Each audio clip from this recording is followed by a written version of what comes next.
Hi, it's Timo. Welcome to Norwich City Central. Hello everybody, Lewis, Norwich City Central. I hope you're all doing very well. Full time at Carrow Road, Norwich 1, QPR 1, and the summary of the game is pretty much 2 points drop. Norwich City coming up against QPR side who haven't won a game in December. I think they're on a eight or 9 game winless run. So it's a perfect opportunity after a disappointing defeat to Watford. And Norwich City create lots of opportunities, eventually get themselves in front, but can't hang on to the win with a QPR late penalty, and that means Norwich City. It's 2 points drop for Norwich City. It was a real good opportunity to kind of extend our gap at the top and to get back on track, and we failed to do that. And look, if you look at perspective, there's still no need to panic, of course, with Norwich. I think 22 games in, 44 points.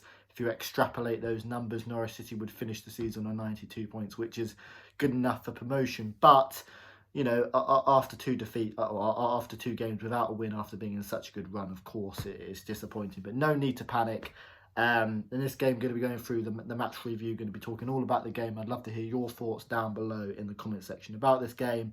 And yeah, let's get into it. I think Brentford, Swansea, Watford, Bournemouth, all those teams behind us have got games in hand on us, and if they win them, then it's suddenly the gap we had of about 5 to 6 points, goes to 2 or 3 points, and then suddenly those teams are right on our tails, and that causes pressure. So yeah, disappointing.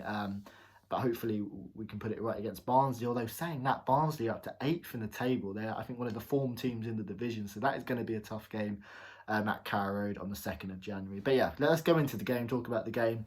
First half was pretty uneventful. Mario Rancic comes into the side. I'd like to have seen Ben Gibson, as I spoke about in my predictive exercise, into the team for Zinnerman. And we'll talk about Zinnerman a little later on. And Javi Quintilla as well. He's been back on the bench. He hasn't played yet. And I think it's time to get Quintilla back into the left back role. Maybe reward Sorensen and playing in the central defensive midfield spots. But yeah, Norwich City in the first half didn't create too many opportunities. Got down the right on a couple of occasions. Buendia having a shot from the angle, which was saved by the goalkeeper. And then later on in the half, Mario Rancic also had a chance from the angle. But Norwich City didn't really create too many clear-cut opportunities. Had lots of the ball, moved it well, kept QPR under pressure, but didn't really create too many opportunities. And to be fair to QPR, their game plan worked quite well. Watford pressed us very high up the pitch, and QPR did that as well. And they decided to play a lot of through balls down into the channel to try and move Grant Hanley and Christoph Zinnerman away from the pitch, and try and get runners in the middle. It was a decent game plan. Never really worked out for them, but in the last 15 minutes of the first half, they looked pretty good at it. And Zinnerman and Grant Hanley were chasing a lot of balls, but from that first half, not really too much to report. It was quite a boring one. Norwich City. Maybe losing a little bit of confidence, a little bit of fatigue, didn't create too many opportunities, but came out in the second half a lot better. But the big talking point from that first half was another injury. Norwich City just cursed with injuries. And on the injury topic, I actually think what Norwich City have lacked in the last couple of games is pace. And I'm not saying Poeta and Ono Hernandez would start every game, but God, if we had Ono Hernandez back in the team, can you imagine the pace and how much on the front foot we'd be? Defenders would be very scared of Ono Hernandez. And even though Poeta hasn't quite had the end product, when he's on the pitch, he causes problems. He's won penalties for us. He puts teams on the back foot. And there's no coincidence that we tend to get good results when he plays, and good things do happen, although his end product's not quite there. So we've had a lot of injuries, and we did lack pace. But Michael McGovern got injured. Tim Krul's out. Hopefully he'll be back for the FA Cup game in a couple of weeks' time.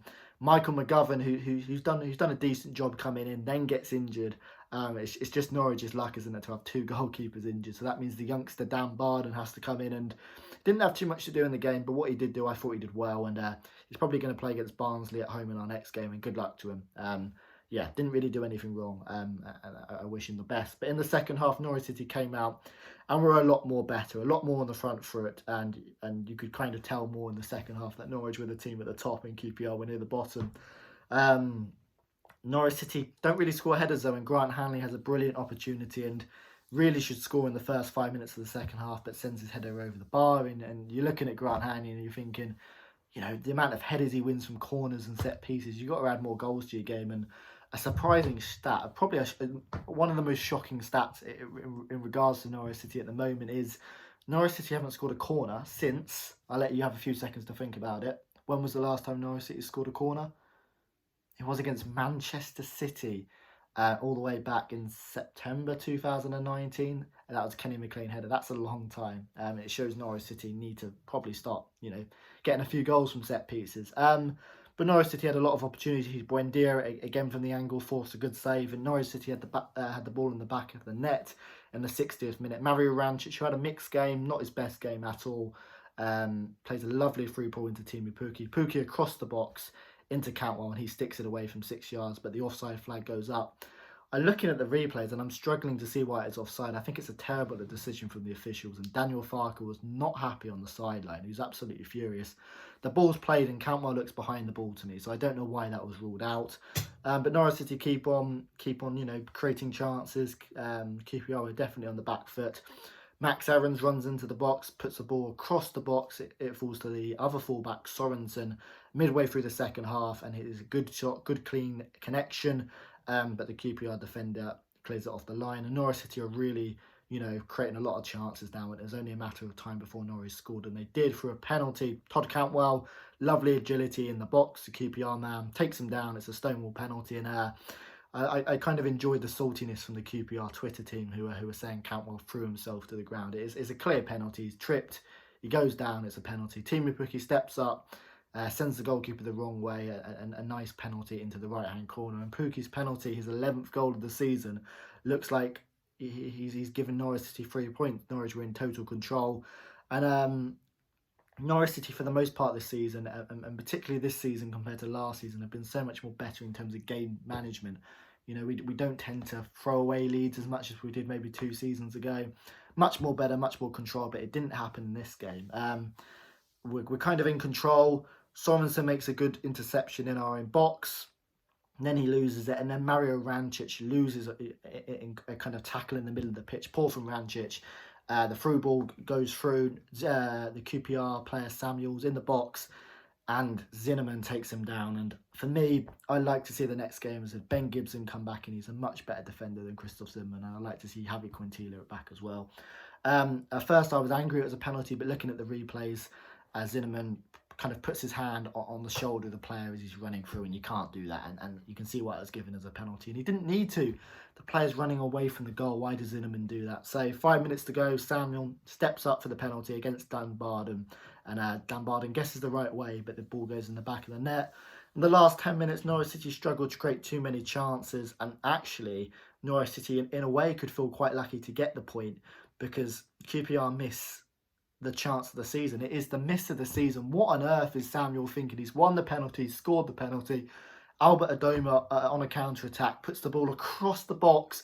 Samuel 6 yards out, and he heads it over the bar. The miss of the season. I think the ball just bounces up before he hits it, but it's a free hit, 6 yards out.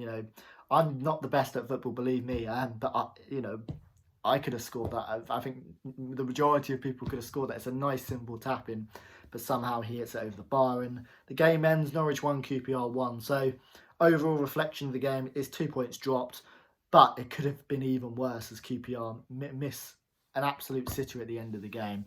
But ultimately, 2 points dropped. Pukki's penalty was not enough for the win.